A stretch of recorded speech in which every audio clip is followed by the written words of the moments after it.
नमस्कार। यूपीएससी हमेशा से ही रैंडम क्वेश्चंस पूछता रहा है अपने एग्जाम्स में। 26 में भी पूछे हैं और आगे आने वाले सालों में भी पूछेगा।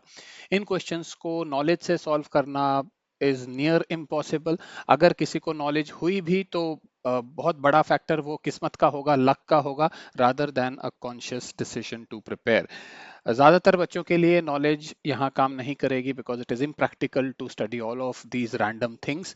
तो बेस्ट चॉइस यही निकल के आती है कि हम प्रीवियस ईयर क्वेश्चंस को एनालाइज करें, ऐसे सिमिलर क्वेश्चंस ढूंढें, उनको एनालाइज करें और उसके पैटर्न्स को यूपीएससी रिपीट करेगा। इस अजम्पशन से हम इन क्वेश्चंस को अप्रोच कर सकते हैं। ऑफ कोर्स इसमें रिस्क रहेगा, लेकिन रिस्क का जो रेशो है वो अबाउट 70 to 80% टाइम्स हम करेक्ट होंगे, 20 to 30% टाइम्स हम इनकरेक्ट भी होंगे।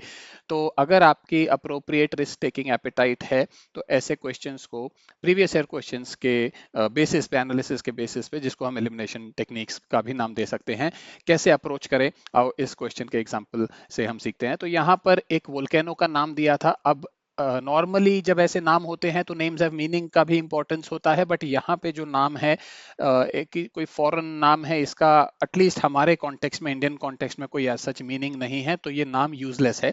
नाम is not important, what is important is it's a volcano.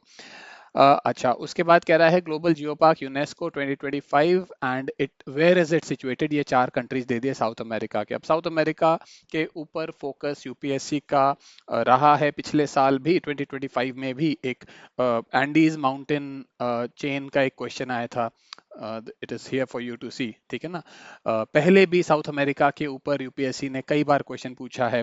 Peru, Ecuador, सभी कंट्रीज यूपीएससी ने पूछे हैं। यहाँ देखो इक्वेडोर भी मेंशन्ड है, इधर पेरू मेंशन नहीं है, but Peru otherwise is a very important country. आप ओशियानोग्राफी के कॉन्टेक्स्ट में भी पेरूवियन करंट हम पढ़ते हैं।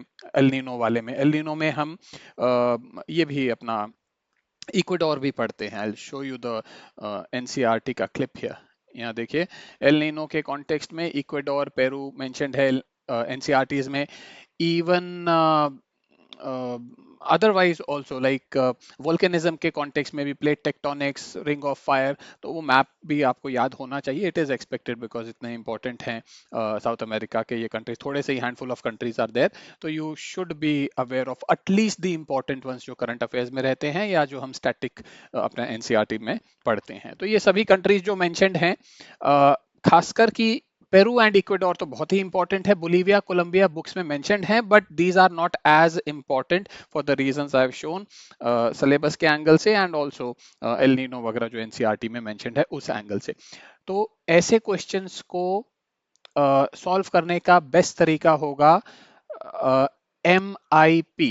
Okay, MIP stands for most important और पॉपुलर। तो जो भी ऑप्शंस में मोस्ट इंपॉर्टेंट एंड पॉपुलर होता है, अक्सर वो ऑप्शन आंसर होता है।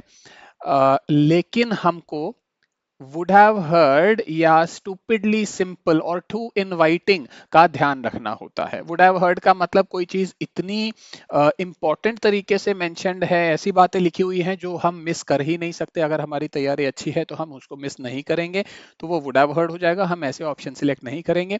दूसरा है stupidly simple oblique to inviting. ऐसे ऑप्शंस जो हमको बहुत बायस करेंगे, जिसको सब बच्चे जो भी अटेम्प्ट दे रहा है सब लोग उसी ऑप्शन पे जाएंगे बिना सोचे समझे, बायस होके, इमोशनल होके।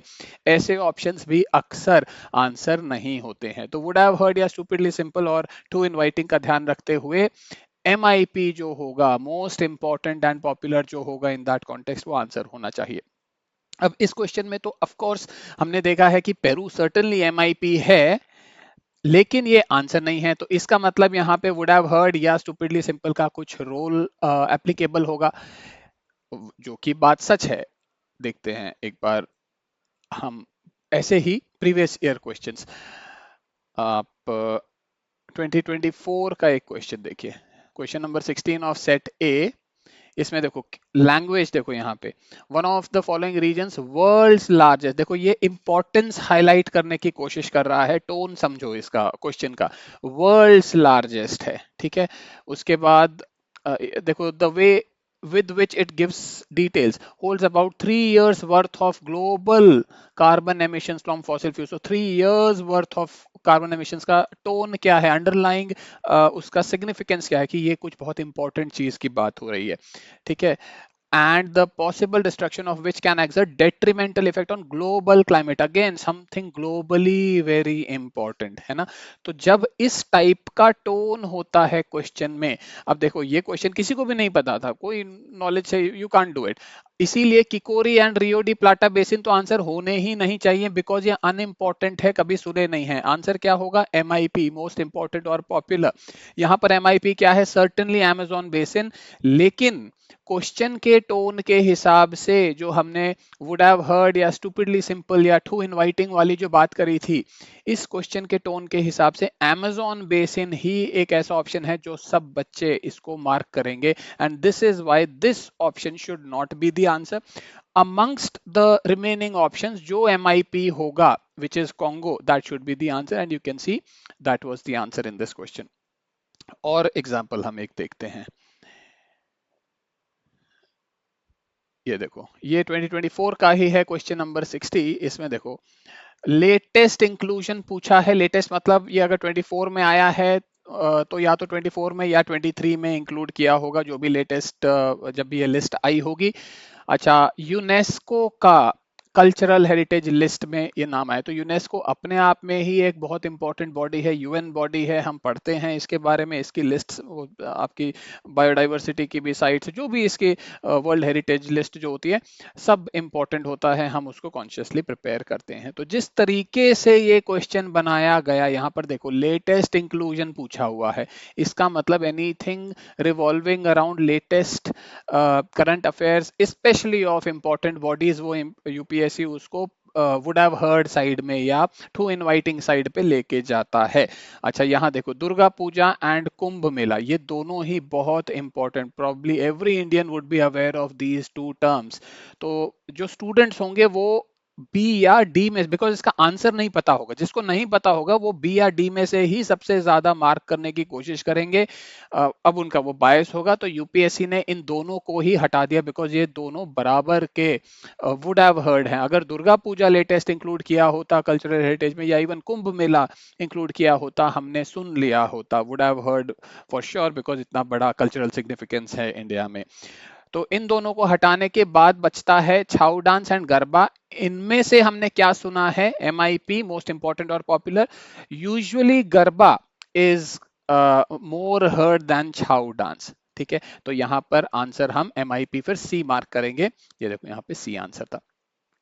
इसी को अप्लाई करते हुए इस क्वेश्चन में आ जाओ, ये देखो वोल्केनो है, ठीक है, वोल्केनो से volcanism, plate tectonics, Pacific ring of fire, all of those things should come to your mind. तो ये तो नॉलेज का एस्पेक्ट है जो आपको पता ही होना चाहिए, बिल्कुल जीरो नॉलेज से तो एग्जाम में नहीं बैठना चाहिए। ऑफ कोर्स जो प्रैक्टिकली पॉसिबल है पढ़ाई करना, प्रिपेयर करना, वो तो पता ही होना चाहिए। तो वोल्केनो से आपको ये सारा टेक्स्ट बुक का सारा याद आना चाहिए।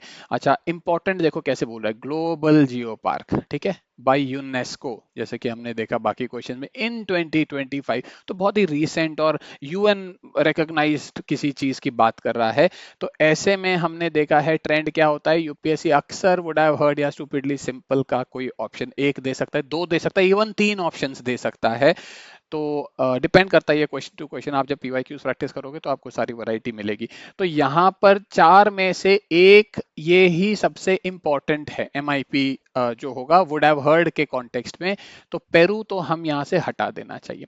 बाकी जो बचे हैं उनमें से इक्वाडोर सबसे इंपॉर्टेंट है, for the reasons I have already share, तो यहाँ पे इक्वाडोर ही आंसर बेस्ट बनेगा।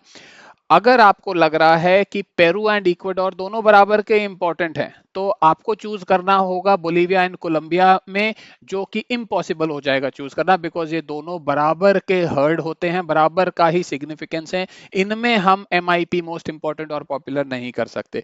तो इफ यू फील कि इक्वाडोर एंड पेरू दोनों हट जाने चाहिए बिकॉज ये स्टूपिडली सिंपल वाले कैटेगरी में आ जाएंगे, तो C और D में से आप चूज नहीं कर सकते, then leave the question, you don't, जबरदस्ती करने की जरूरत नहीं है। लेकिन अगर आप इस ओपिनियन के हो कि नहीं, Peru is clearly the most important in this list and बाकी तीन में से बचे हुए में से Ecuador is an MIP option, तो उस केस में आप फिर इक्वाडोर पे जा सकते हो।